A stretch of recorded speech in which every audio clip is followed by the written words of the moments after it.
Isang magandang hapon mga kagulay. Ayan, so ito na po yung punlang kalikstepan. So bali 53 po ito.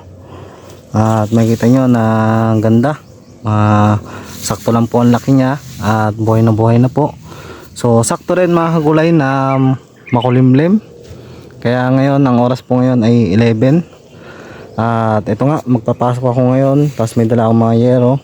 At kapag night time ito mga kagulay, ito may dala tayong tira dito na Growers Bet 1000 plus.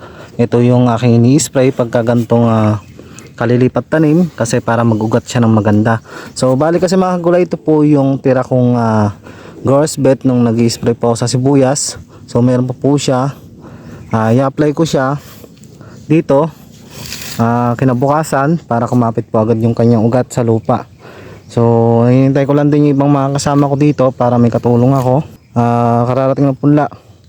Ayan, so magsasakay muna ako, papasok muna. Tuloy itong aking dalang Growers Bet. So naka-container po yung aking Growers Bet. Ayan, maraming salamat po.